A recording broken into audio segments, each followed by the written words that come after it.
Today we are talking about one of the most controversial topics in all of Disney parks, and that is the change from Splash Mountain to Tiana's Bayou Adventure. Now, of course, for a lot of people, Splash was untouchable, a classic, a must-do every trip. For others, Tiana's feels like a modern upgrade that just makes more sense for Disney today. So here's the real question. Was it a downgrade or an upgrade for the park? So today we're going through the full story, what made Splash so special, why Disney changed it, and why Tiana's Bayou Adventure might have been the right option. So let's start with something important. Splash Mountain was a great ride. Now, for me, I am a huge nostalgia guy, which basically means I love all the classic Disney rides, even if they're a bit outdated and they're not actually that great.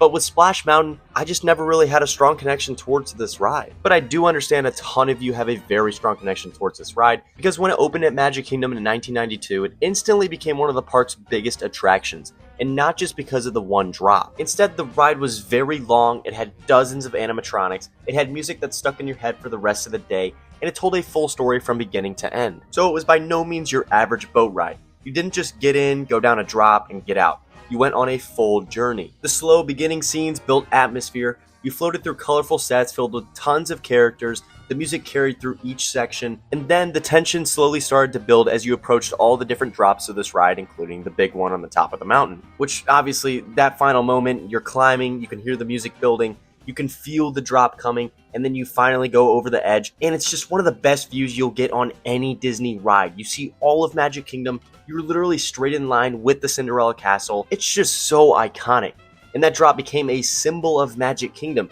People took pictures of it constantly, it was featured in commercials, it was a you have to ride this kind of attraction. But beyond the thrill, Splash also had personality. The animatronics weren't the most advanced by today's standards, but they had charm, the characters were expressive, and overall it was just a very fun time. For a lot of families, Splash wasn't just a ride, it was a tradition. So when Disney announced that it was closing, it felt like losing a piece of the park's identity. And that emotional connection is real, but loving something doesn't automatically mean it should have stayed the same forever. But now let's talk the bigger picture. By the late 2010s, Splash Mountain was over 25 years old. It doesn't mean that it was outdated, but it did require a lot of attention to make sure everything was moving smoothly. Large-scale animatronic rides are expensive to maintain, and Splash was filled with them. Keeping that attraction running smoothly for another few decades would have required major investment. And here's the key question that Disney had to ask. If we're going to invest heavily in this ride anyway, should we just completely retheme it or update it? And then there's the source material. Splash Mountain was based on characters from the Song of the South. Whether you personally think about that or not when riding the attraction, Disney absolutely does when making long-term business decisions. Disney does not promote the film. It's not on Disney+, it's not part of the modern storytelling lineup. It's essentially disconnected from their active brand. So without Splash Mountain, these characters simply aren't that recognizable. So Disney had to think of some options. At the same time, Disney had Princess Tiana that, well, could have fit pretty well in Frontierland. And she's from The Princess and the Frog, a film that Disney actively promotes. It's a very popular movie. She's in merchandise, she's in marketing, and she didn't have a major headliner attraction in any of the parks. It wasn't about erasing Splash completely, it was about looking ahead to the future. And for Disney, that future honestly looked pretty bright. When you really look at it, Tiana fits surprisingly well into the existing ride system and in Frontierland. The bayou setting naturally works with the log fume, water, riverboats, southern music, that all blends into the attraction structure without feeling forced. And what's nice is Disney didn't have to redesign the entire ride system because the environment already made sense. And then there's the character relevance. Tiana is a princess with strong fan recognition.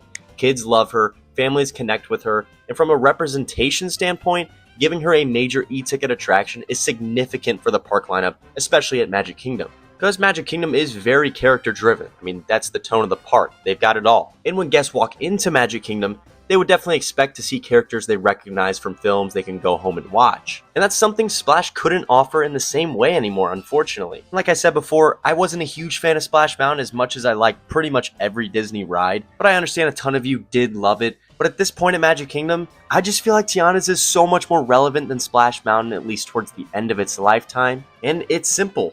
Tiana and Princess and the Frog is a much more popular IP than Songs of the South. And it's also worth noting that Disney has been shifting toward experiences that align tightly with their active franchises. So what I'm saying is this is not unique only to this situation.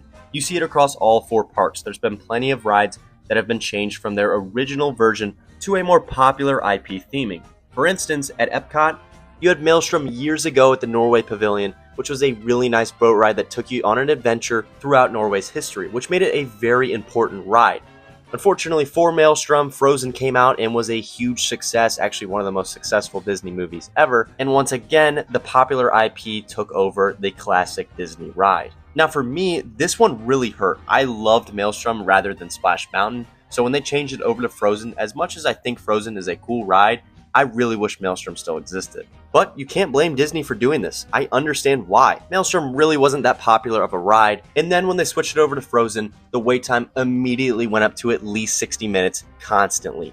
For me, it's the same thing with Splash Mountain and Tiana's Bayou Adventure. So while the emotional reaction to the change was strong for Splash fans, from a long-term strategy perspective, Tiana definitely fits the direction Disney has clearly been heading.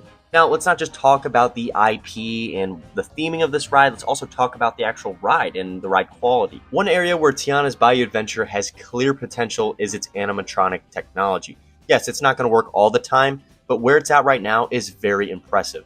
Disney has made major advances in character figures over the last decade, and the new Tiana animatronic alone shows smoother movement and more expressive features than many of the original Splash figures ever had. And that upgrade definitely matters, as small as it might seem, especially for modern audiences who expect next level visuals. And there's also a very clear story with Tiana's. Splash was charming, but if you wrote it for the first time without knowing the story beforehand, it could definitely feel a little bit confusing.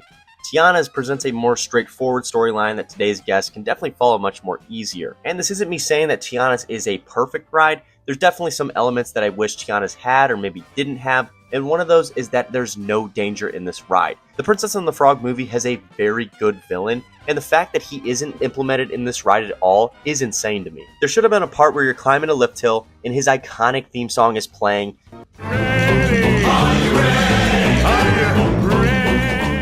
With all shadows around you because, well, he's the Shadow Man. That would have been so cool, would have built even more tension than this ride already has, and honestly for me, that's a really big miss with this ride. But the fact that it's even based off of this movie now is such an upgrade in my opinion. In long term, a ride tied to an actively promoted character is definitely more likely to receive updates, merchandise tie-ins, and seasonal overlays possibly. And that just gives it so much staying power. None of that erases what Splash meant to people, but it does show that it wasn't just a cosmetic change. It was a reinvestment into the attraction's future. Now, let's be fair, nostalgia is powerful. There's no denying that. I mean, for me, I have a very strong connection to a different mountain, which is Space Mountain, because I grew up riding that ride, and even to this day, I still do it constantly. I love it. It gives me an amazing nostalgic feeling, but Splash Mountain just never really did it for me. Now, if it was a part of your childhood, then no version of the ride was ever going to feel the same. That emotional connection just can't be swapped out. And it's okay to miss it, and a lot of people do, but sometimes you just gotta move on. And for a lot of these fans who preferred the tone and style of the original, that's a completely valid preference. But when Disney makes decisions like this, they're thinking about the next 20 or 30 years, not just the last 30. Now, love the decision or hate it, you've gotta respect it. And from that long-term perspective, keeping a headliner attraction tied to a film they don't promote, instead of updating it with a modern active character, probably wasn't realistic for Splash Mountain. Now, here's something important that I feel like I kind of have to say. A lot of the online debate around this change wasn't really about ride quality, it was about attachment. Splash Mountain had decades to become part of people's vacations, family memories, and traditions. For some guests, riding Splash wasn't just about the story. It was about taking that same photo on the drop every trip, or quoting the music with friends, or remembering their first time getting soaked. And when a ride becomes part of your routine like that, especially on such a fun thing like a Disney trip, any change feels bigger than just a theme swap. And Disney knew that. And unfortunately, there was just never going to be a version of this where everyone agreed. But here's the thing. Theme parks aren't museums, they're living spaces. Attractions change, lands evolve, and sometimes a retheme isn't about erasing the past, it's about making sure the ride still connects with future generations as well. Think about it this way. If a kid visits Magic Kingdom today and rides Tiana's Bayou Adventure for the first time, that's their Splash Mountain. That's the version they will grow up with. That's the ride they will feel nostalgic about in 20 years. Every generation has their version of a park. And while it's completely fair to miss the original, it's also fair to recognize that Disney has to keep moving forward instead of freezing the parks in one specific era. It doesn't mean every change is automatically good, but it does mean that this one was not random at all. It was intentional, and in my opinion, it was the right change. And when you look at the full picture, this really comes down to two things: emotion and evolution. Emotion says Splash Mountain was a classic. It had history, it had music that people still hum to this day. But evolution says parks can't stay frozen forever. That doesn't mean you have to stop loving Splash Mountain, and it definitely doesn't mean Tiana's Bayou Adventure will instantly replace decades of nostalgia. But when you look into the park's future, it was just Disney choosing relevance, representation, and future growth over just staying comfortable with nostalgic and classic ride vibes. And whether people fully accept it or not, that's usually how Disney operates.